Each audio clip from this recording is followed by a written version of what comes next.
Bismillahirrahmanirrahim.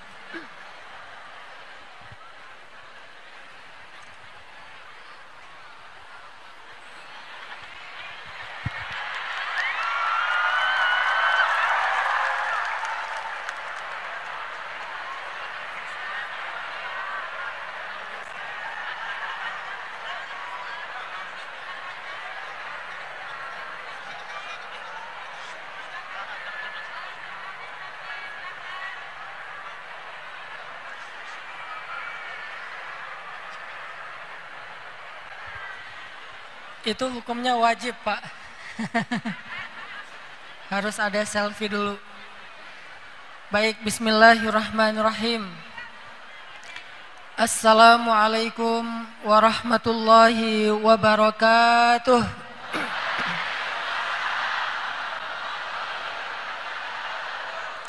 Tabi pun. Alhamdulillah. Berarti sudah diterima menjadi warga Kota Metro Lampung. Alhamdulillah. Walaupun baru tahu 2 kata. Insya Allah tadi tahunya dari Bapak Wali Kota. Jadi istimewa ya, saya diajarin bahasa Lampung oleh langsung Bapak Wali Kota. Alhamdulillahirabbil alamin. Alhamdulillahilladzi la yukhayyibu man amalah ولا يرد من سأله ولا يقطع من وصله ولا يسلب من شكره ولا يكل من توكل عليه أشهد أن لا إله إلا الله وحده لا شريك له وأشهد أن محمدًا عبده ورسوله لا نبي بعده نحمد الله تعالى وهو المحمود وهو للحمد أهل ونشكره وهو المشكور وهو للشكر أهل اللهم صل وسلم وبارك على سيدنا وحبيبنا ونبينا وعظيمنا محمد وعلى آله وصحبه أجمعين رب اشرح لي صدري ويسر لي أمري واحلل عقدة من لساني يفقه قولي قال الله تعالى في القرآن الكريم أعوذ بالله من الشيطان الرجيم بسم الله الرحمن الرحيم والعصر إن الإنسان لفي خسر إلا الذين آمنوا وعملوا الصالحات وتواصوا بالحق وتواصوا بالصبر صدق الله العظيم.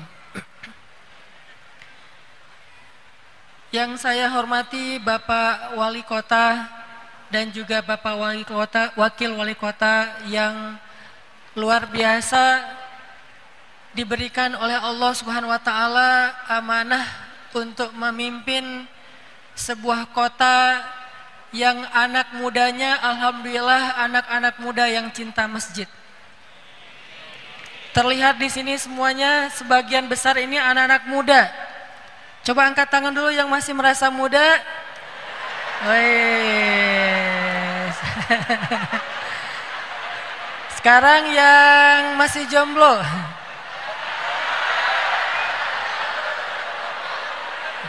Ini ada yang udah nikah tapi masih angkat tangan nih.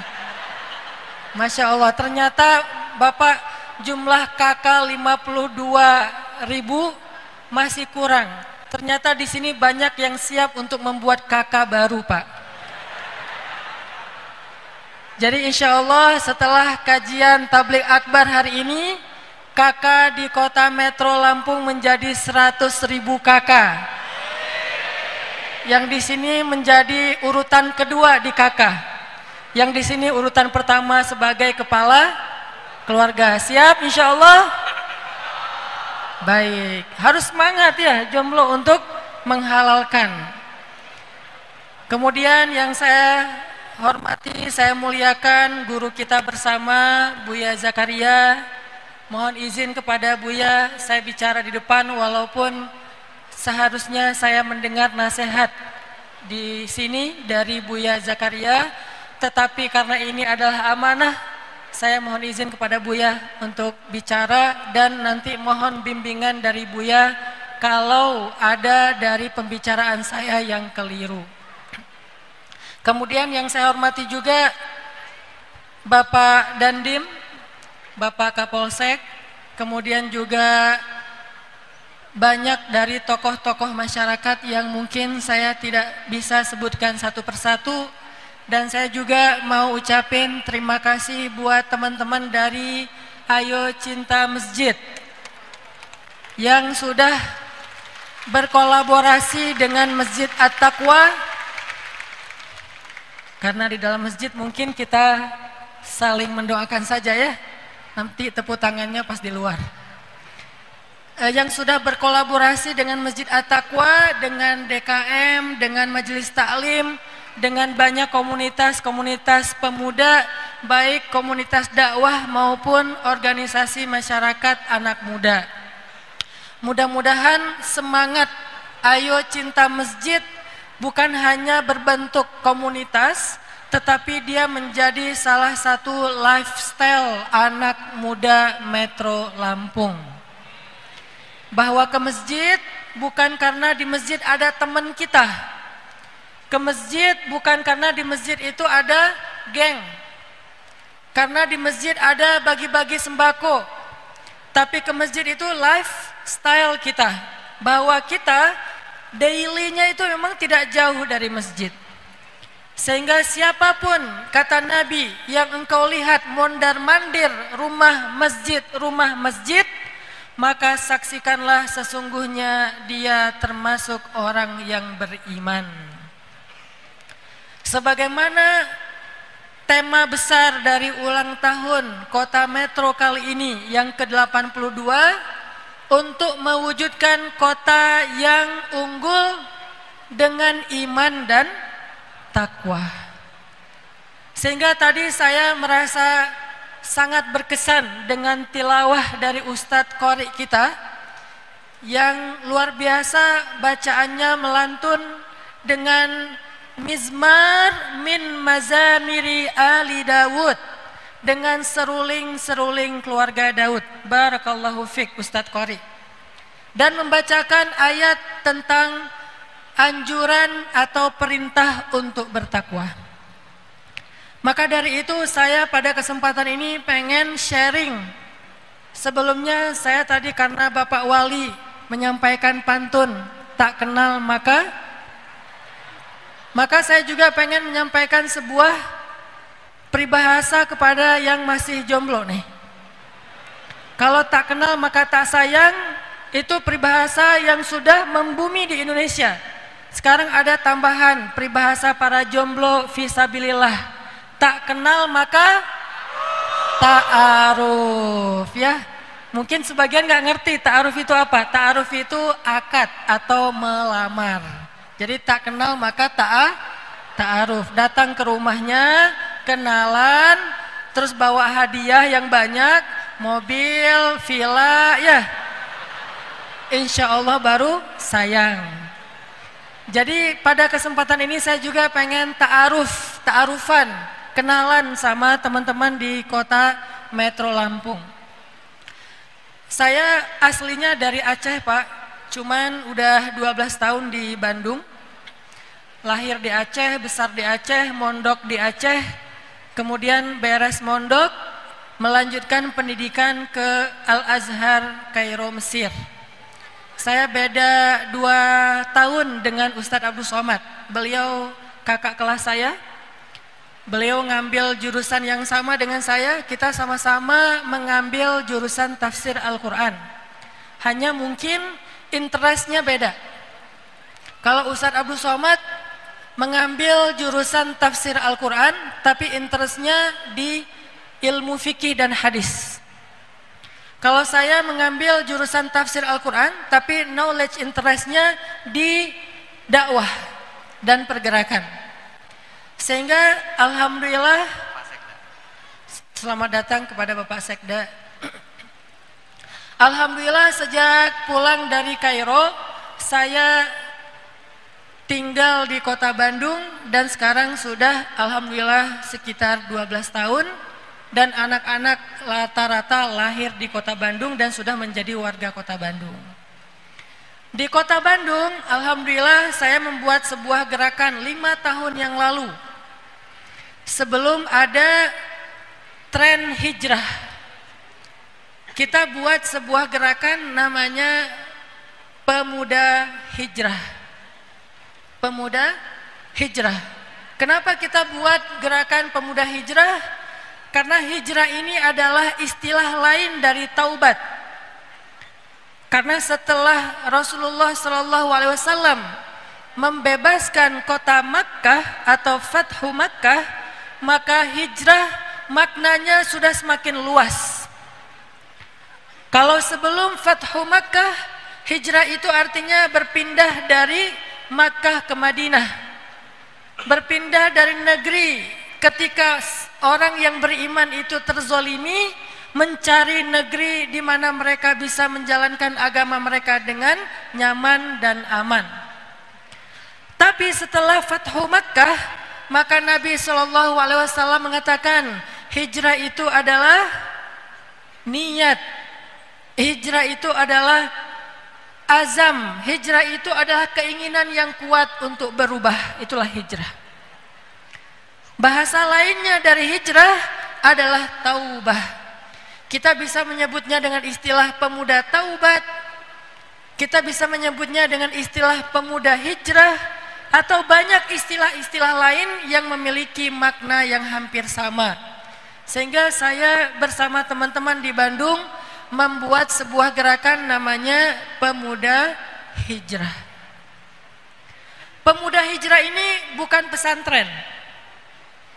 Karena saya merasa diri saya keilmuannya belum cukup untuk menjadi pengasuh pondok pesantren. Dan saya juga merasa bahwa belum ada satupun pondok pesantren di Indonesia yang mampu menampung santri 100 juta santri. Belum ada. Tidak ada pesantren di Indonesia yang santrinya 100 juta. Kalau sekarang jumlah penduduk Indonesia 200 jutaan dan tahun 2020 kita akan diberikan oleh Allah hadiah bonus demografi. Artinya mayoritas penduduk Indonesia itu adalah anak muda. Sebutlah setengahnya aja, maka jumlah anak muda di Indonesia itu di atas 100 juta orang. Anak muda di Indonesia itu di atas 100 juta orang. Ini kebalikan dari Jepang. Alhamdulillah Allah memberi saya kesempatan tiap tahun ke Jepang untuk main snowboarding. Karena saya senang olahraga-olahraga yang berpapan. Saya coba walaupun gak jago, belajar dari teman-teman skateboard, belajar dari teman-teman surfing. Saya tahu di Lampung ini terkenal dengan spot surfing ya. Salah satunya di Krui ya. Ini salah satu spot ekstrimnya lah untuk pro. Kalau saya belum pro, baru problem. Belum terlalu profesional. Jadi mainnya di ombak-ombak yang masih normal. 3 meter, 2 meter. Kalau udah di atas 3 meter, ini mundur. Saya bagian doa aja di pantai. Jadi saya senang dengan olahraga yang berpapan. Kalau pas musim salju, musim winter, saya ke Jepang main snowboard. Snowboard itu main seluncuran salju. Kalau di Jepang, yang saya tahu beberapa kali ke sana, mereka justru tahun 2019 ini mengalami defisit demografi. Artinya jumlah anak mudanya itu sangat sedikit. Sehingga produktivitas dari sebuah bangsanya Jepang itu menurun dimulai dari tahun 2019 ke depan. Sedangkan Indonesia justru sebaliknya, produktivitas yang identik dengan anak muda itu akan meningkat. Dan jumlah populasi anak muda di Indonesia di atas 100 juta anak muda. Dari 100 juta anak muda itu, mungkin sekitar 80 jutanya adalah jomblo fisabilillah ya. Karena kriteria anak muda dalam dalam pandangan kebangsaan kita di bawah usia 30 tahun. Kalau dalam pandangan agama, anak muda itu di bawah 40 tahun. Jadi orang 40 tahun itu dalam agama disebut syabab, pemuda. Tapi kalau dalam wawasan kebangsaan, pemuda itu di bawah 30 tahun. Sehingga kalau kita pakai standar agama, maka jumlah pemuda di Indonesia itu di atas 120 juta orang. 120 juta orang itu pemuda. Dan saya berpikir, gimana caranya membawa anak muda yang 100 juta lebih ini untuk mondok di pesantren, supaya belajar agama, belajar akidah, belajar fikih, belajar hadis, belajar akhlak. Gimana caranya kita bawa anak muda yang jumlahnya 100 juta ini ke pondok pesantren? Saya pikir itu hal yang tidak mungkin. Belum ada pesantren yang bisa menampung santri 100 juta. Beberapa pesantren besar yang saya kenal itu punya santri sekitar 10.000, 20.000. Karena kebenaran istri saya orang Jawa Timur dan keluarga pesantren. Masih ada hubungan kekeluargaan dengan Langitan, karena di Tuban, Lamongan, Tuban itu tetanggaan, Jawa Timur.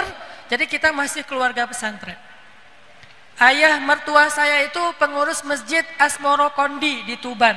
Salah satu orang tua para wali songo yang ada di Jawa Timur itu Syekh Asmoro Kondi. Nah, setahu saya pesantren yang terbesar sekalipun menampung santri sekitar 20.000 santri. Belum ada pesantren yang menampung 1 juta santri. Apalagi 100 juta santri. Kenapa? Karena memang pesantren karakternya begitu. Dia adalah lembaga untuk mengkader calon-calon ulama masa depan. Mengkader calon-calon ulama masa depan. Sehingga pertanyaan besar saya, bagaimana nasib anak muda yang nggak masuk pondok? Bagaimana nasib anak muda yang nggak nyantri? Bagaimana nasib anak muda yang nggak buka kitab? Bagaimana nasib anak muda yang nggak pakai sarung? Bagaimana nasib anak muda yang nggak tahu cara berwudu? Padahal dia sering dalam keadaan junub. Bagaimana nasib anak muda yang bukan membawa pena dan buku, tetapi mereka mungkin membawa senjata tajam, membawa narkoba dan seterusnya.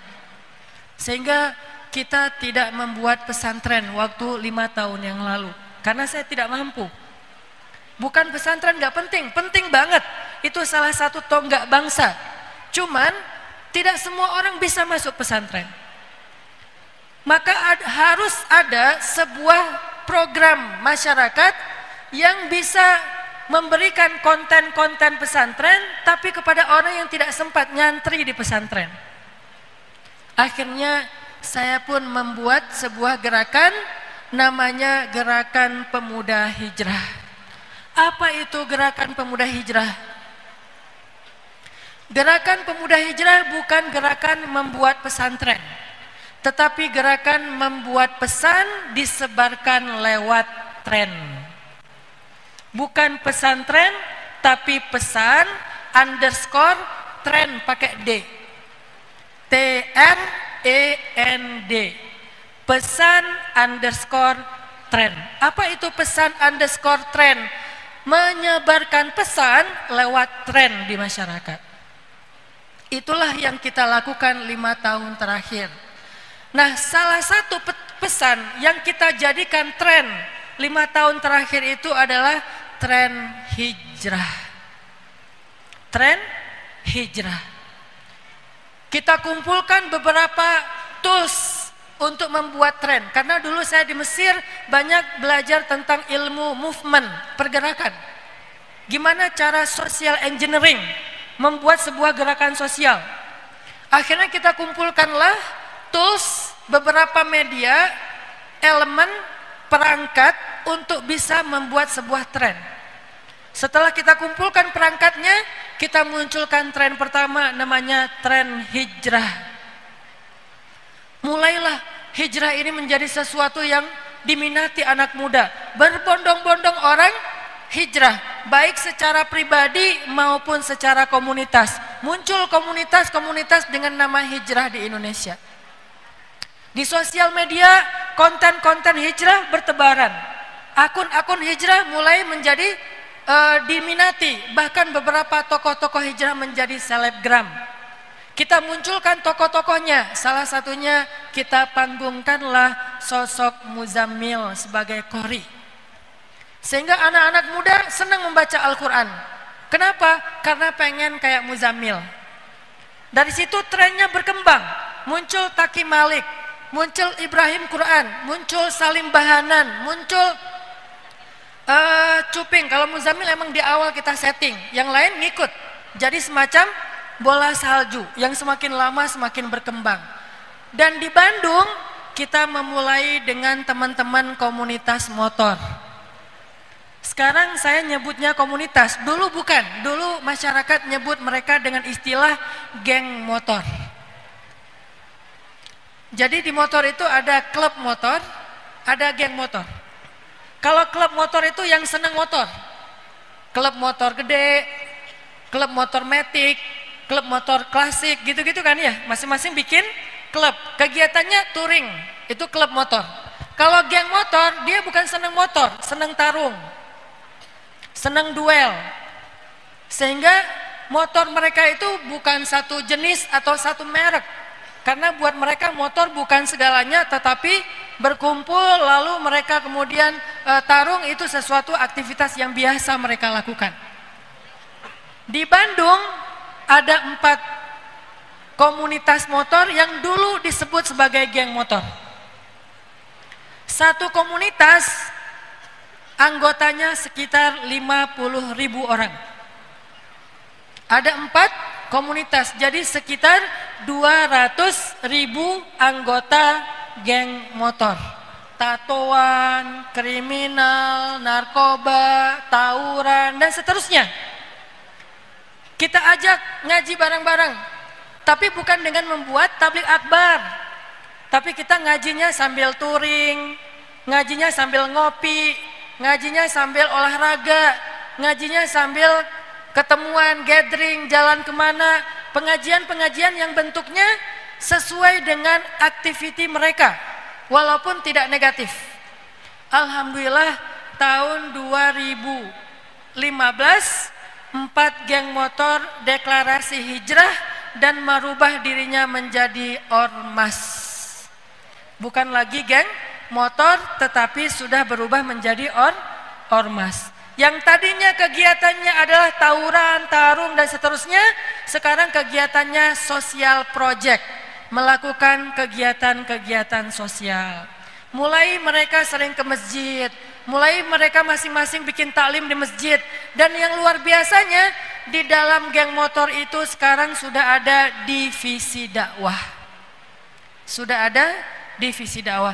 Itulah dakwah pemuda hijrah yang kita selama ini jalankan dengan bimbingan dari banyak ulama, baik di kota Bandung maupun di seluruh Indonesia. Ini perkenalan tentang kegiatan saya sehari-hari. Selanjutnya saya mau membahas tentang tema sesuai dengan hari jadi Kota Metro Lampung yang ke-82, yaitu tentang masalah takwa. Kalau kita memperhatikan ayat yang dibaca oleh Ustadz Qori kita tadi, surat Ali Imran, ya ayyuhalladzina amanu taqullaha haqqa tuqatih. Wahai orang-orang yang beriman, bertakwalah kalian kepada Allah dengan sebenar-benar takwa. Ayat ini adalah judul besar. Kalau kita membawa ayat ini menjadi sebuah program di masyarakat, maka ayat ini itu adalah goals dari program sosial, goals dari sebuah kondisi bangsa, bangsa yang bertakwa, masyarakat yang bertakwa, anak muda yang bertakwa, itu adalah goalsnya.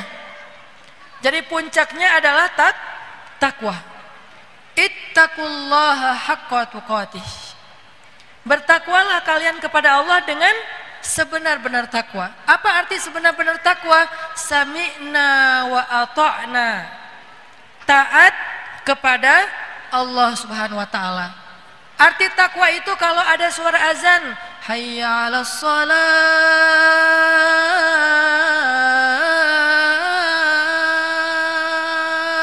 mereka langsung pergi ke masjid. Itu arti takwa. Memenuhi panggilan Allah, karena takwa itu dalam prakteknya definisinya tuh banyak. Setiap ustadz itu punya narasi sendiri-sendiri tentang takwa. Tapi kalau kita satukan semua narasi tentang takwa, maka kesimpulan dari takwa itu adalah kalimat sami'na wa ata'na. Itulah kesimpulan dari takwa. Dalam prakteknya salah satunya dalam urusan sholat. Ketika mendengar suara azan, makanya muazin ini penting Bapak Ibu. Dulu Masjid Al-Latif, markasnya Pemuda Hijrah 5 tahun yang lalu, itu sholat berjamaahnya cuman sepertiga soft. Taklim yang hadir paling banyak 30 orang, bukan 30.000, 30 orang. Lalu kita memprogram masjid, alhamdulillah dari 30 orang sekarang menjadi 3.000 orang. Sholat subuh seperti sholat Jumat. Kalau bulan puasa, iktikaf itu jalan tutup. Karena udah nggak muat di dalam masjid. Masjid itu kapasitas 2.000 orang, halaman 1.000, sehingga tambah jalan. Total sekitar 10.000 jamaah anak muda semuanya. Sehingga kalau Bapak Ibu pergi ke Bandung, nanya masjid anak muda di mana? Jawabannya masjid anak muda itu ada di Jalan Saninten, Masjid Al-Latif Pemuda Hijrah. Sudah menjadi ikon masjid anak muda. Bagaimana cara kita merubah masjid dari 30 orang menjadi 3.000 orang? Salah satunya adalah melatih para muazin. Karena muazin itu orang yang manggil orang sholat. Harus yang suaranya bagus, harus azannya pakai perasaan, harus menyentuh. Kayaknya salah satu muazin yang terbaik dan menyentuh itu adalah yang habis diputusin. Itu suaranya mendayu-dayu gitu ya. Jadi kayak dia lagi curhat tapi kayak dia lagi azan tapi kayak curhat. Kenapa gitu kan? Artinya suara muazin itu berpengaruh kepada jumlah orang yang sholat. Kalau azannya kayak di Mekah, Allahu Akbar, Allahu Akbar. Kan orang Mekah gitu kan. Saya mimpi atau apa nih gitu. Atau azannya Al-Aqsa, atau azannya Turki, azannya Indonesia. Yang penting dengan suara terbaik. Kebayang aja kalau azannya sambil batuk-batuk. Ya, kalau azannya sambil batuk-batuk, yang mendengarnya kasihan. Aduh kasihan si bapak, si Aki ya. Udahlah Pak, daripada bapak nanti keselak, terus jadi sholatnya bukan sholat zuhur, jadi sholat jenazah. Ya udahlah, nggak usah dilanjutin. Nah, yang azan harus yang paling powerful. Dan vokalis azan yang paling legend 2. Vokalis azan yang paling legend siapa? 1 Bilal radhiyallahu an, yang kedua Abdullah bin Umi Maktum radhiyallahu an. Kedua-duanya suaranya tuh keren. Bilal itu kalau azan nggak pakai mic. Tapi orang yang paling jauh di kota Madinah mendengar suara Bilal dengan jelas. Tapi walaupun kencang, orang di sebelahnya tuh nggak merasa terganggu dan peka. Saking bagusnya suara Bilal. Dan cara Bilal azan itu gimana? Dia naik ke atap rumah orang di Madinah yang paling tinggi rumahnya. Jadi Bilal kalau azan bukan di dalam masjid awalnya. Dia kalau azan, dia keluar dari masjid, cari atap rumah yang paling tinggi, dia azan. Allahu Akbar, Allahu Akbar. Kenapa di dalam syariat azan itu ada anjuran untuk sekali ke kanan, sekali ke kiri, supaya semua orang mendengar.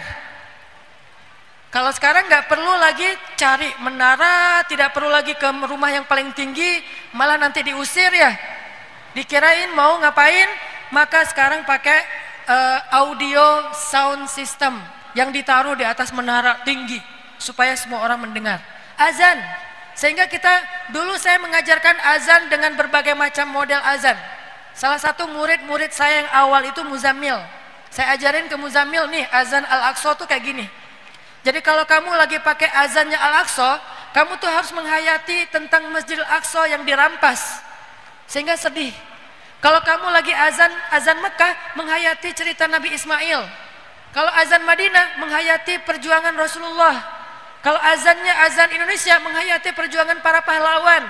Penghayatan, sehingga orang berbondong-bondong datang ke masjid. Ini takwa dalam bahasa programming. Karena dakwah saya itu bukan narasi, bukan ceramah, bukan tabligh akbar. Saya jarang mengisi tabligh akbar. Sekarang saya mau nanya, ada nggak yang pernah melihat saya di televisi?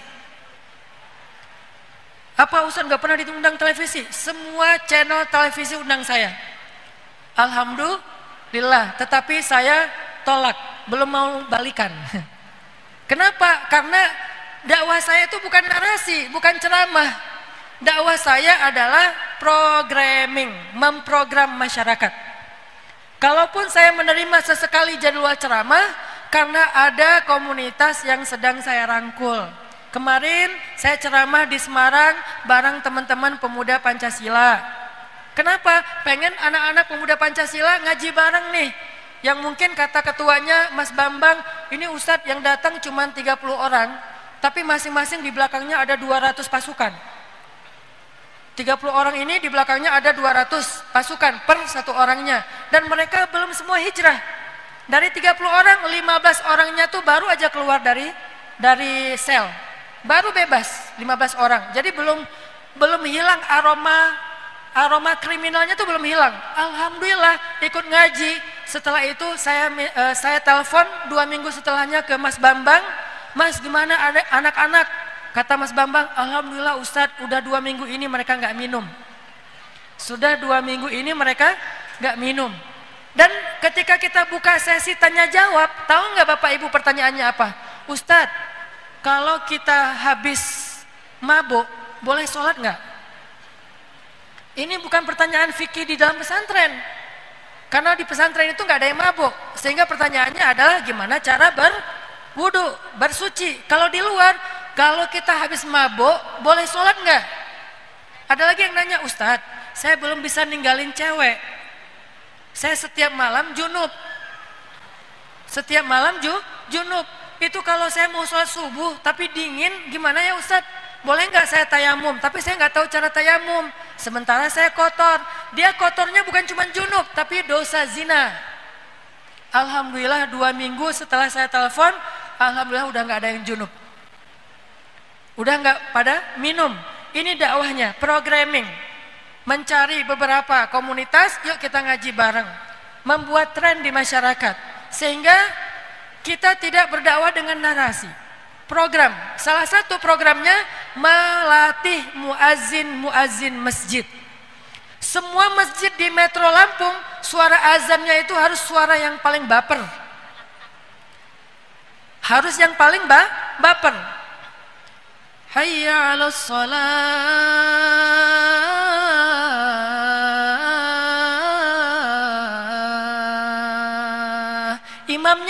Imam yang paling khusyuk dalam membaca Al-Quran. Alhamdulillahi Rabbil Alamin, Ar-Rahmanir Rahim, Maliki Yaumiddin, Iyyaka na'budu wa iyyaka nasta'in. Setelah Al-Fatihah, bolehlah Qul huwallahu ahad, bebas. Daripada dia baca ayat panjang-panjang terus lupa, ujung-ujungnya Qul huwallahu ahad juga. Ya, kan ada tuh. Wah, saya mah hafalannya banyak gitu kan. Baca tuh ayat, ujungnya nyangkut. Kalau nggak nyangkut, nyasar. Antara nyangkut sama nyasar. Kalau nyangkut, maka pasti baliknya ke Al-Ikhlas. Yang susah itu kalau nyasar. Nyasar gimana?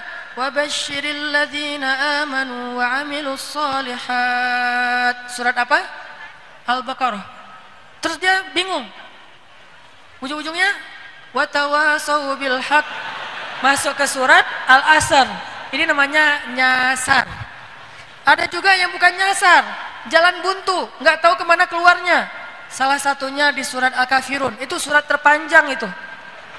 Karena nggak tahu di mana ujungnya. La abudu ma ta'budun, wala antum abiduna ma abud, wala ana, muter aja di situ. Maka Allah berfirman, faqra'u ma tayassara minal Qur'an. Bacalah yang mudah-mudah dari Al-Qur'an. Jangan remehin Al-Ikhlas. Karena ada sahabat setiap dia sholat selalu baca Al-Ikhlas. Bukan yang lain dia nggak ikhlas. Yang lain kalau kita kan kalau baca yang ikhlas itu cuma Al-Ikhlas ya. Kalau yang lain ria gitu. Wah, gua hafal Ar-Rahman ria gitu kan. Kalau ini bukan karena ria, dia emang cinta dengan surat Al-Ikhlas. Jadi intinya cari imam, didik imam, latih para imam, imam muda yang ketika mereka baca Quran itu makmum dapat khusyuk. Saya pernah tuh di Masjid Al-Latif. Di Masjid Al-Latif kita lagi bikin taklim rutin. Taklim Rabu malam. Kebenaran masjid ini bersebelahan dengan kos-kosan. Ada anak kos belum hijrah, dia datang ke masjid untuk minjem toilet. Soalnya di rumah kos-kosan toiletnya penuh. Datanglah ke masjid. Pas dia ke masjid waktu itu kita lagi sholat maghrib. Saya ngimamin sholat maghrib. Saya tuh kalau lagi ngimamin berusaha membaca ayat sebaik mungkin yang saya bisa. Bukan mau pamer. Karena saya berharap makmumnya bisa merasakan nikmatnya ibadah lewat bacaan imam. Jadi dia betah gitu. Pas si anak ini datang ke toilet masjid, dia duduk di toilet. Kan suara sound itu sampai ke toilet ya. Bukan sengaja arahin ke toilet, bukan. Emang sampai gitu. Kan gak mungkin juga kita taruh sound di toilet kan. Cuman karena soundnya itu surround, keliling, jadi sampailah ke toilet. Dia duduk. Lagi duduk, lagi tenang-tenangnya dia duduk gitu ya. Saya sholat maghrib baca. La uqsimu biyaumil qiyamah wa la uqsimu bin nafsil lawamah. Ayahsabul insanu allan najma'a 'idhamah. Bala qadirina ala an nusawwiya banana. Dia nangis di dalam toilet, lagi duduk nangis. Bukan sakit perut bu, karena tersentuh. Tapi ini jangan dilihat dari angle fikih ya. Ustadz kan dia lagi jorok, masa dia dengar Quran? Kan nggak sengaja. Dia lagi duduk di dalam toilet dengerin, nangis, berkesan di hatinya. Dapat hidayah di dalam toilet. Akhirnya dia keluar, dia udah bersih, keluar, masuk ke masjid. Ternyata itu kali pertama dia masuk masjid sejak 15 tahun. Gak pernah dia masuk masjid sejak 15 tahun, baru masuk sekarang. Kebayang gak tuh orang 15 tahun gak pernah nginjakin kakinya ke dalam masjid, rasanya tuh gimana? Kayak first love gitu kan? Kayak cinta lama bersemi kembali kan ya? Ngerti gak sih perasaan itu? Saya ngerti, gak usah dibahas. Intinya adalah dia kayak, ini perasaan tenang yang udah lama gak saya rasakan. Terakhir saya sholat kelas 6 SD. Terakhir sholat kelas 6 SD. Karena pas udah lulus SD, SMP, lingkungannya udah berubah, udah gak pernah sholat. Ini pertama kali dia sholat setelah sekian belas tahun. Masuk, bukan sholat, masuk masjid malah, belum sholat. Masuk, karena dia udah lupa cara sholat, bacaan sholat. Akhirnya dia masuk dan duduk di pojok masjid. Duduk dengerin kita sholat. Sampai beres sholat dia nangis, dia ikut taklim. Isya dia ikut dengerin sholat isya, walaupun gak ikut sholat.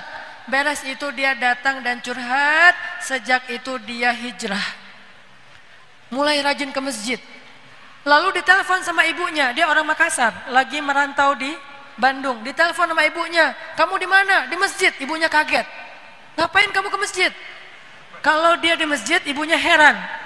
Kalau dia di tempat hiburan, ibunya ngerti. Oh ya, udah lanjutkan. Tapi kalau di masjid, ibunya heran. Kenapa kamu di masjid? Ada apa? Jangan-jangan kamu lagi ada masalah ya gitu. Jadi maksudnya, alhamdulillah dia hijrah lewat bacaan sholat. Sehingga nggak bisa kita remehkan bacaan sholat. Buat saya, show yang paling kolosal di dalam masjid itu adalah sholat berjamaah. Kenapa saya sebut show? Ini analogi. Karena kenapa kita untuk acara show, konser di luar sana yang sifatnya cuma entertain, saya nggak mengatakan itu negatif karena saya nggak suka menjudge. Buat saya itu mah pilihan. Kenapa konser-konser entertain itu kita ngeluarin budget gede untuk sound systemnya, pakai mic itu 50.000 watt. Giliran untuk masjid kita irit. Padahal konser paling kolosal dan paling dahsyat di muka bumi itu adalah sholat berjamaah. Kenapa Ustadz bilang kayak gitu? Kenapa Ustadz menganalogikannya dengan konser? Orang yang gak paham cara bahasa dakwah saya, mungkin mereka merasa aneh. Saya punya argumentasi ilmiah tentang itu. Kenapa disebut konser? Konser itu sesuatu yang ditampilkan dan ditonton, itu arti konser. Kenapa saya sebut sholat itu konser? Saya pengen sholat itu lebih dahsyat dari konser. Modalnya, crowdnya, pengorbanannya. Karena emang sejatinya sholat itu dahsyat banget loh. Dan salah satu sholat yang disaksikan paling banyak itu adalah sholat subuh. Atau sholatul fajri, sholat fajar atau sholat subuh. Allah subhanahu wa ta'ala berfirman, Inna Qur'anal fajri kana masyhuda. Sesungguhnya bacaan imam di waktu sholat subuh masyhuda, disaksikan. Bahasa anak mudanya ditonton. Itu Al-Quran loh, bukan kata Hanan Ataki. Sholat subuh bacaan imam itu tuh ditonton loh.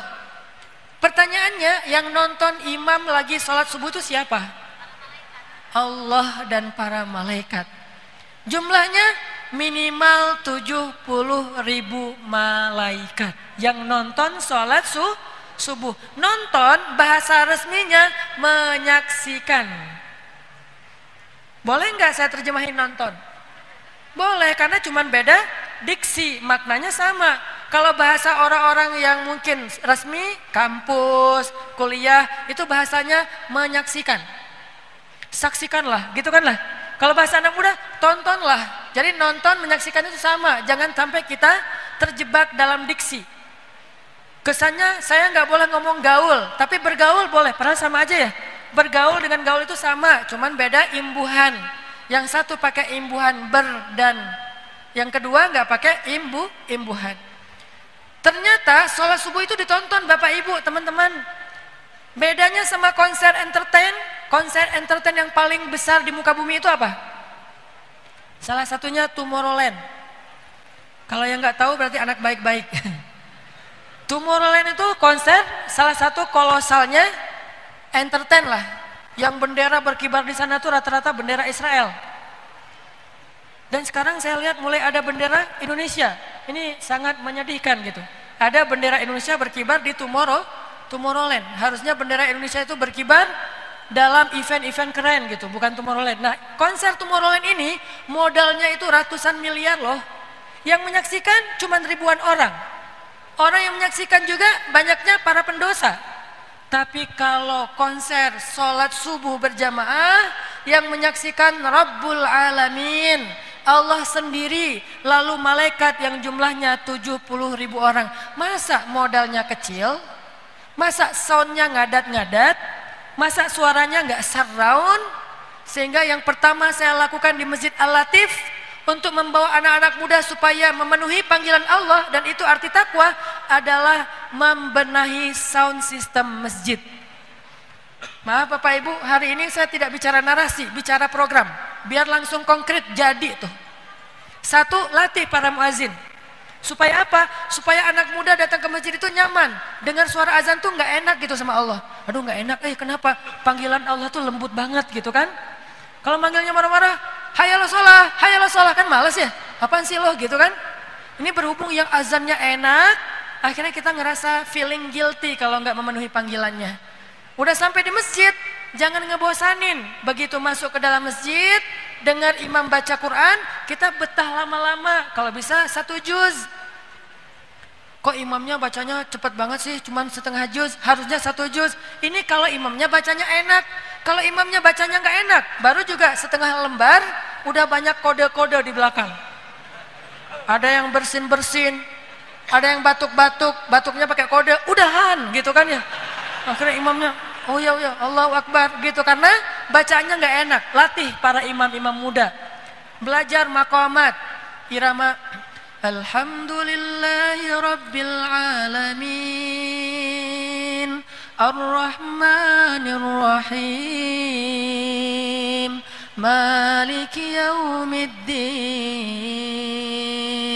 Iyyaka na'budu wa iyyaka nasta'in. Latihan, ada lagu irama Hijaz, ada Nahawan, ada Jiharkah, ada Bayyati. Yang jarang dipakai tuh soba. Nanti suatu saat saya akan keluarkan makom soba. Sekarang disimpan dulu. Itu yang kayaknya album apa ya? Album kenangan lah kalau soba teh. Jadi artinya belajar makomat, muncullah imam-imam muda sehingga anak-anak muda itu semangat ke masjid karena imamnya juga bacaannya enak. Yang ketiga, perbaiki sound masjid. Karena sekarang saya berkolaborasi dengan Ayo Cinta Masjid, saya pengen langsung sharing tentang program mengubah masyarakat anak muda supaya bertakwa datang ke masjid. Perbaiki sound masjid. Teman-teman coba perhatikan ya. Kalau yang senang oprek-oprek sound digital, itu di sound digital effect itu ada salah satu menunya katedral. Ada nggak? Di sound digital di komputer kan suka ada tuh menunya katedral. Ada katedral, ada hall, ada segala macam kan? Tapi ada nggak masjid? Nggak ada. Kenapa? Karena katedral, gereja, soundnya itu standar, bagus. Memenuhi syarat-syarat sound yang layak. Kalau masjid kurang layak, ini mohon maaf, memang kayak gitu kenyataannya. Sehingga di dalam sound effect nggak ada masjid sebagai salah satu standar sound, kecuali Masjidil Haram dan Masjid Nabawi yang udah standar. Yang lain jarang yang standar.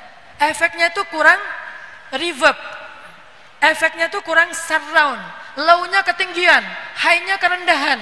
Dan saya belajar tentang sound itu dari sejak saya SD, karena saya dari SD itu udah ikut musabakoh. Alhamdulillah dulu saya sering juara musabakoh tingkat nasional. Anak-anak, remaja, dewasa dulu sering ikut musabakoh. Tadi pas Ustadz Qori ngaji, saya langsung kayak flashback lagi ke masa lalu. Dulu saya masih suka ikut musabakoh. Baru berhenti pas kuliah ke Mesir karena udah nggak sempat ikut musabakoh. Pernah ikut musabakoh cabang Qori, pernah cabang Hafiz. Jadi pernah beberapa cabang lah. Artinya kita ngerti sound. Beberapa masjid, kalau masjid ini alhamdulillah bagus soundnya. Saya nggak tahu di luar, kalau di dalam ini surround ya. Tinggal nanti ada beberapa settingan tambahan dikit lagi. Tapi secara umum udah bagus. Beberapa masjid di luar sana nggak kayak gini. Soundnya tuh murah. Kenapa katedral sampai masuk dalam sound effect digital? Karena harga sound gereja itu paling murah 1 miliar. Harga sound doang di gereja paling murah 1 miliar. Karena mereka serius. Masjid harga sound paling juga 100 juta. Itu udah gede banget. Kita lebih prefer ngecat masjid, bikin menara masjid, memperbaiki kubah masjid, padahal itu nggak dipakai sebagai aktivitas ibadah masjid kecuali kenyamanan. Oke, tapi itu bukan yang pertama, bukan prioritas. Prioritasnya adalah karpet yang nyaman. Kemudian apalagi sound yang nyaman. Kemudian budgetnya apa? Untuk latihan para imam. Kasih beasiswa imam-imam yang bagus suaranya. Di sini banyak kori-kori keren. Beasiswain, jangan gratis. Mereka nggak bayar, tapi mereka dibayar. Bukan menghargai ilmu mereka dengan uang, bukan. Tetapi kita mencoba untuk mencukupi kebutuhan mereka sehingga mereka bisa fokus dalam dakwah. Dulu di zaman kejayaan Islam, Harun ar-Rasyid Imam masjid itu dibayar dengan 1 kilogram emas sebulan. Imam masjid 1 bulan 1 kilogram emas, sekarang 700 juta. Sebulan gaji imam itu 1 kilo 700 juta. Itu masa kejayaan Islam loh. Muazin setengahnya. Ulama bukunya ditimbang. Kalau bukunya beratnya 2 kilo berarti 2 kilogram emas. Sehingga pada masa Harun ar-Rasyid keilmuan Islam itu berkembang pesat, bukan karena materi, tapi karena penghargaan yang tinggi. Dan ulama juga ketika dikasih uang dinar sampai 2 kilogram emas, nggak dipakai sendiri, diinfakkan lagi ke murid-muridnya. Sama kayak pengalaman saya kuliah di Al-Azhar, yang membiayai kita kuliah siapa? Dosen. Dosen Al-Azhar saya gajinya 2.000 pon Mesir. Pon itu bukan pon sterling, pon Mesir. 1 pon dulu masa saya masih kuliah sekitar 3.000 rupiah dulu. Kalau sekarang udah anjlok, dulu 3.000 rupiah. Berarti 2.000 pon berarti sekitar berapa? 6 juta ya? 6 juta rupiah gaji dosen Al-Azhar. Kenapa Ustaz tahu gaji dosen? Karena saya diberikan gaji dosen itu utuh. Begitu dosen saya dapat gaji di ruang TU, langsung nyari kita mahasiswa asing. Kalau mahasiswa Mesir karena dekat orang tua nggak dikasih. Kalau kita karena jauh dari orang tua dikasih. Dipanggil semuanya satu-satu. Panggilannya abnai, anak-anakku, bukan mahasiswa, anak-anak kayak keluarga gitu. Abnai ta'alau, sini, halummu ilayya, ke sini kumpul. Terus dosen kita nanya, kalian udah beli buku belum? Kita malu-malu bilang belum. Ya udah ini pakai beli buku. Kalian udah bayar kos-kosan belum? Belum. Bulan depan, bulan ini udah sih.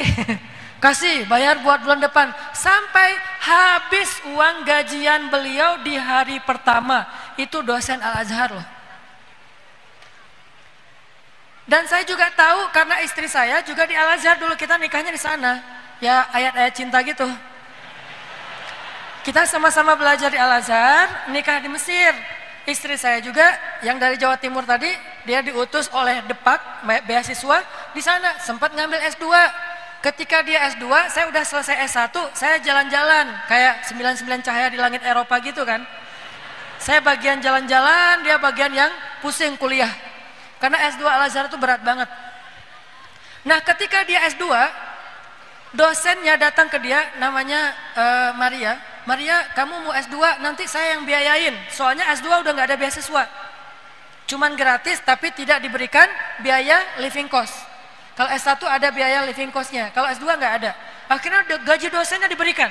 Makanya saya tahu banget gaji dosen itu berapa. Beliau megang uang banyak, tapi infaknya juga banyak. Itu terjadi di zaman Harun ar-Rasyid. Ulama itu kaya-kaya. Gimana gak kaya? 1 bulan gajinya 1 kilogram emas. Tapi murid-muridnya dibayar sama mereka.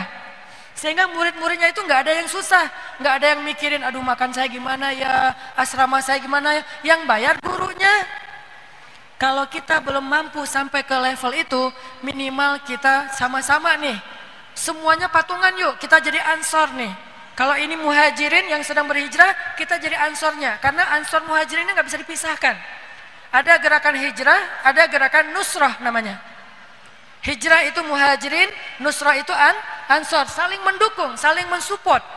Gimana caranya? Mensupport dengan harta kita, mensupport dengan network kita. Kita patungan rame-rame, biaya dakwah. Kok dakwah pakai biaya? Karena dakwah juga ada operasionalnya, ada produksinya. Kalau kita berharap dakwah itu gratis terus, akhirnya kualitas kita nggak bisa ngalahin Tomorrowland. Gimana caranya sound yang bagus kalau kita nggak bayar sound system 50.000 watt? Harganya puluhan juta itu.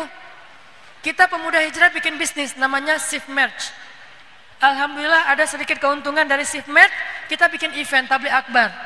Kita bikin di Palu, pas lagi ada gempa di Palu. Kita tidak menggalang dana, kita dari uang sendiri. Itu satu event habis biayanya itu 250 juta biaya produksinya. Karena event itu mahal Bapak Ibu. Apalagi event yang di alun-alun. Kenapa Ustaz di alun-alun? Karena masjid nggak nampung. Kalau saya bikin event rata-rata yang datang 10.000. Apalagi malam, nanti malam kita bikin di lapangan Samber ya. Lapangan Samber. Mudah-mudahan kota metro ini memecahkan rekor. Biasanya anak muda. Bedanya jamaah saya sama Ustadz Abdul Somad apa? Kalau Ustadz Abdul Somad jamaahnya umum, semuanya masuk. Kalau jamaah saya hanya jomblo-jomblo doang. Kenapa Ustadz? Mereka kayak ngerasa dimengerti oleh saya. Jadi jomblo semuanya 90%. Pulang-pulang dari situ nangis, baper, habis dibully. Intinya adalah itu butuh biaya. Termasuk tadi imam dilatih, imam-imam muda kumpulin dari banyak komunitas, ngutus imam-imam muda dari banyak masjid. Tadi ada berapa ratus masjid, masing-masing mengutus 2 imam muda dan 2 muazin muda di Masjid At-Taqwa. Nanti teman-teman ACM, Ayo Cinta Masjid, kolaborasi dengan MUI, dengan DKM, dengan beberapa kori-kori, para hafiz, membuat kurikulum latihan imam dan muazin muda. Saya siap untuk support dalam konsep, karena kita sudah melakukan itu di Bandung dan berhasil, alhamdulillah. Walaupun bukan semua masjid, beberapa masjid. Sehingga azannya itu udah standar, bagus azannya, harus bagus. Kalau di beberapa kota yang bagus cuma masjid besar, Masjid At-Taqwa bagus, tapi masjid-masjid gang gak bagus. Makanya kita pengen merata, sampai di gang pun azannya bagus, imamnya bagus, soundnya bagus. Sound itu gak boleh cuma dipakai azan, imam gak pakai sound, harus pakai sound. Ada sound yang dipakai apa? Clip on yang kayak gini, itu kurang bagus. Sound yang bagus tuh yang wireless kayak gini, ini sound yang bagus. Sehingga kalau misalnya ruku dan sujud, tambahin 3 sound, 1 berdiri, 1 ruku, 1 sujud maksimal. Sehingga ketika makmum datang ke masjid mendengarin bacaan imam, mereka betah bikin program itu. Dan itu butuh biaya. Makanya hari ini dari teman-teman panitia membuat program untuk yuk siapa yang pengen support program dakwah, menjadikan kota Metro Lampung menjadi kota pemuda bertakwa. Kalau Bandung pemuda hijrah, kalau Lampung lebih dahsyat ya, pemuda takwa. Salah satunya adalah pemuda yang selalu memenuhi panggilan azan. Maka di sini nanti teman-teman panitia sudah mengedarkan apa namanya, kenceleng ya, mengedarkan kenceleng kotak amal. Silakan support, dan itu bagian dari kontribusi kita untuk menjadikan kota tercinta kita ini menjadi kota pemuda yang bertakwa. Untuk apa uang itu dipakai? Tadi buat operasional dakwah, mendidik para imam muda, beasiswa muazin muda, membeli sound yang bagus. Kalau perlu nanti kerjasama dengan banyak lembaga-lembaga zakat, lembaga wakaf. Nanti kita bisa share ke masyarakat siapa yang pengen wakaf sound system untuk masjid ini, karena imam di situ udah siap wakafin 1 sound system harga 300 juta diinstal, karena instalasi sound itu mahal. Siapa yang pengen ngasih beasiswa 10 calon imam muda yang hafal minimal 5 juz, 10 calon imam muda yang hafal minimal 5 juz beasiswa, masing-masing 1 paket ngambil 10 orang, jangan 1 orang, 1 paket 10 orang. Sebulannya 1 orang misalnya diberikan beasiswa 2 juta, berarti 20 juta. Datang orang-orang yang dermawan, ngambil 1 paket, 1 paket, 1 paket. Jadi itu program. Sehingga gerakan ini bukan sekedar narasi di dalam tablik akbar. Karena dakwah itu bukan narasi, bukan makalah, tapi dakwah itu adalah harakah, programming, baramij, ansyitah, itulah dakwah. Terus setelah 3 tadi, muazin, imam, sound, apalagi yang perlu kita lakukan untuk menjadikan kota ini anak mudanya lebih semangat kepada ketakwaan? Kita harus memulai dengan menjadikan bahwa yang namanya dakwah itu bukan hanya di dalam masjid. Udah tadi program masjid udah beres, sekarang kita coba pikirkan di luar masjid. Gimana caranya menjadikan kehidupan anak muda itu tuh islami. Dan kehidupan islami itu bukan hanya datang ke masjid. Karena kita nggak mungkin berada 24 jam di dalam masjid. Ada yang tinggal 24 jam di dalam masjid? Ada, marbot. Siapa lagi? Tukang yang lagi renovasi masjid. Tapi yang lain nggak mungkin 24 jam di masjid. Terus gimana dong supaya islami? Maka itu yang disebut dengan kehidupan yang islami bukan hanya datang ke masjid, tetapi lifestyle-nya, daily-nya sudah islami, tidak melanggar syariat. Salah satu programnya adalah menghalalkan laki-laki dan perempuan supaya mengurangi jumlah pacaran. Setuju? Programnya apa lebih tepat Ustadz? Beasiswa mahar. Beasiswa mahar. Mahar cewek di Lampung bebas. Ustadz, kita nggak minta banyak-banyak. Pokoknya 1 Innova aja cukup lah. Oh, kemahalan. Ya udah 1 Alphard. 1 miliar, oke 1 miliar, jangan terlalu tinggi juga ya. Kita harus tahu ngelihat calon kita. Jangan-jangan mungkin penghasilan dia 1 miliar itu dia baru bisa nikah setelah 100 tahun, kan kasihan ya. Masa nunggu 100 tahun baru nikah. Sebaik-baik perempuan yang paling ringan maharnya, bukan yang paling murah. Karena perempuan itu tidak murahan, perempuan itu mahal loh. Mahar itu bukan untuk membeli perempuan. Mahar itu sebagai simbol nafkah. Mahar itu adalah simbol nafkah. Makanya sebaiknya mahar itu jangan surat Ar-Rahman. Karena Al-Quran bukan simbol nafkah. Bacaan Al-Quran itu bukan mahar. Itu hadiah setelah dia akad nikah. Nanti kamu mau kasih aku hadiah apa? Surat Zalzalah. Terguncang gitu. Jadi itu bukan mahar. Mahar itu simbol nafkah yang bisa dipakai untuk menafkahi. Artinya sesuatu yang bentuknya materi, berharga, bernilai uang. Bisa emas, bisa perak, bisa perhiasan apapun, bisa uang dan seterusnya. Nah, sebaik-baik perempuan yang paling ringan, bukan yang paling murah, yang paling ringan maharnya. Ringan itu relatif. Ada yang ringan 1 juta, oke, nggak apa-apa. Karena dulu ketika saya nikah, mahar saya itu utang. Saya lamar istri saya, dia udah deal, udah oke, baru saya bilang, boleh utang dulu nggak maharnya?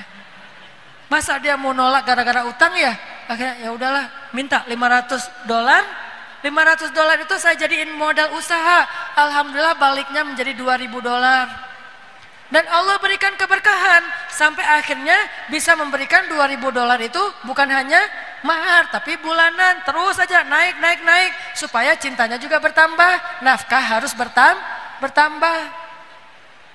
Tapi Ustadz, kan perempuan juga bisa kerja. Nah ini nih bedanya Islam. Kalau dalam Islam harta perempuan, harta istri, harta suami, harta istri. Betul ya Bu ya?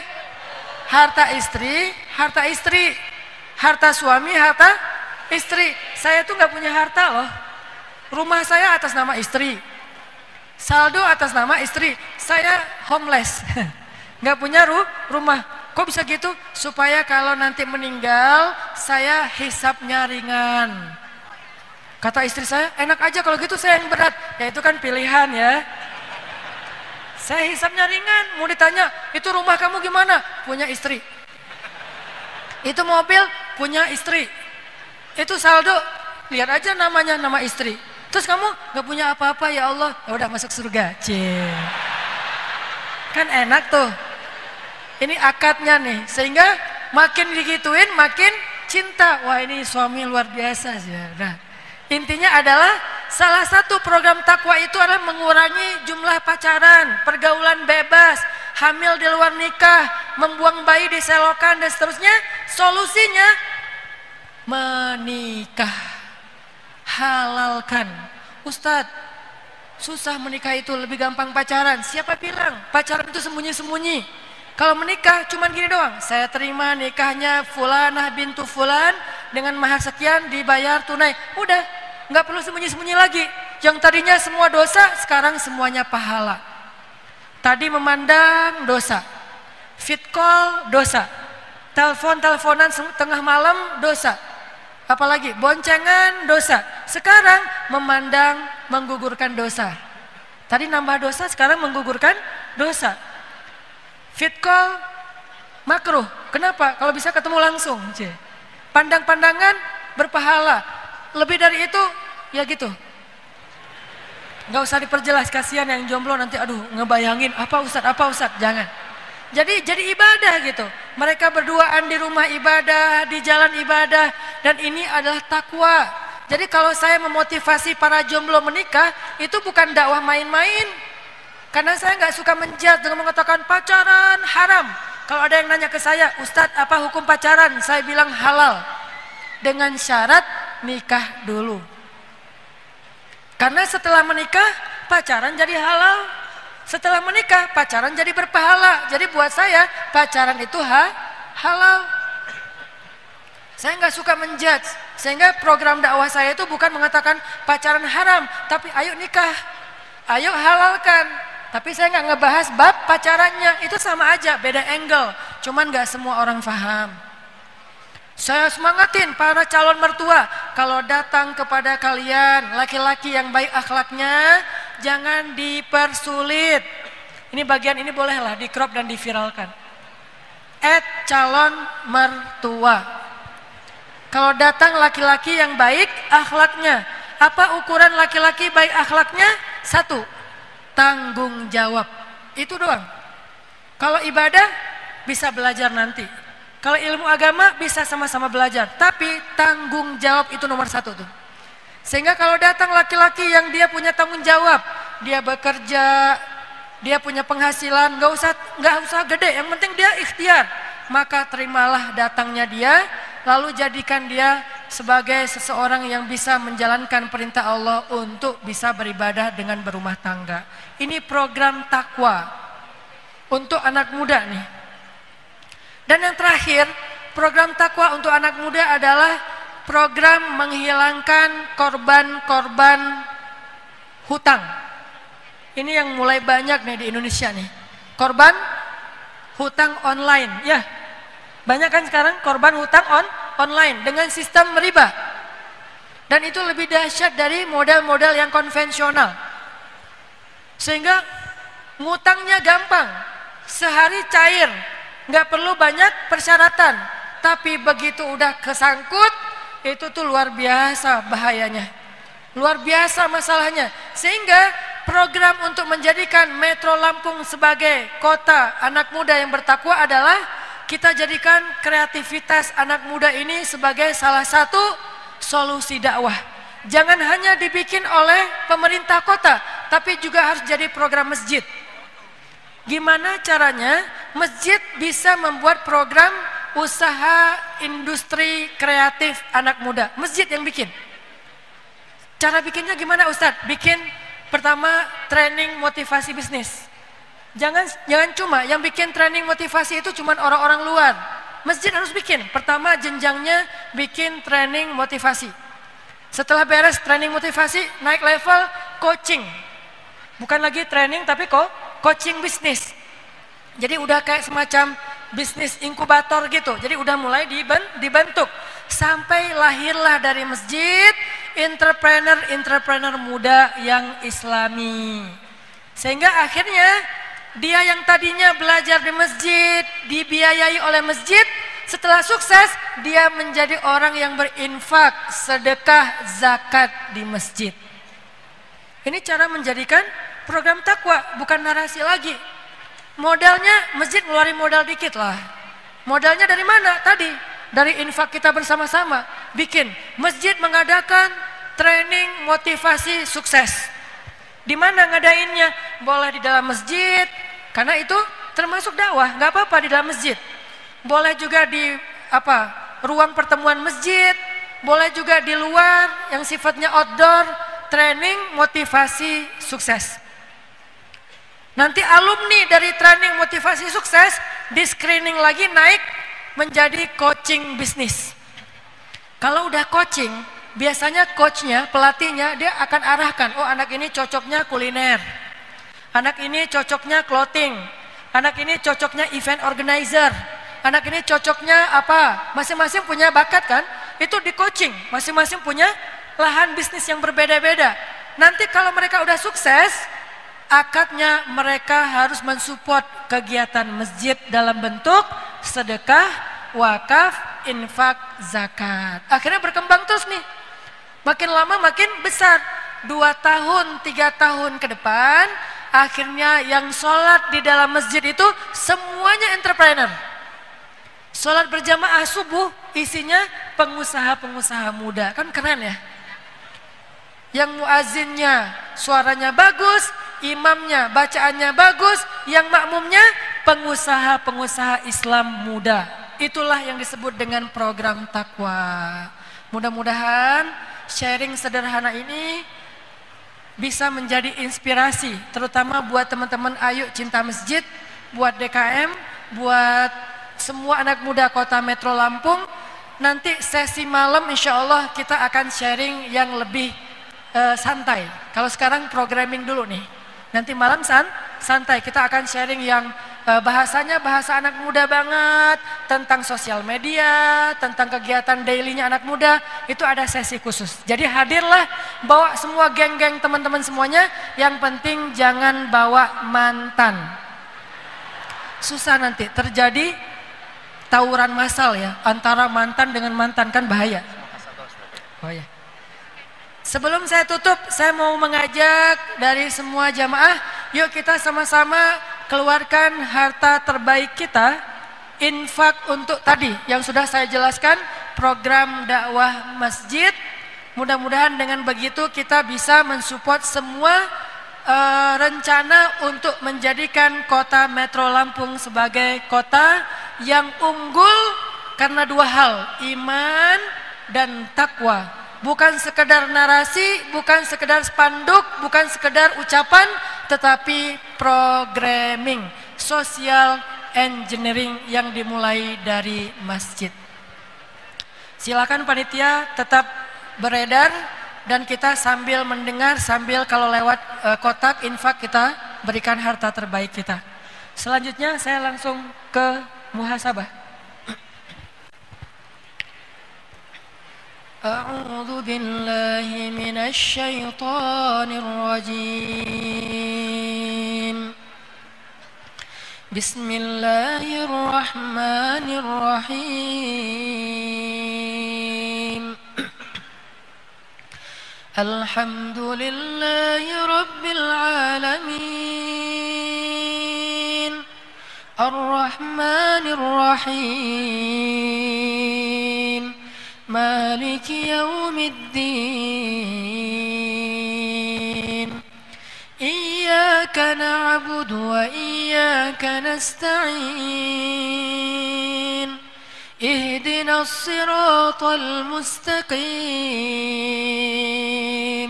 صراط الذين أنعمت عليهم غير المغضوب عليهم ولا الضالين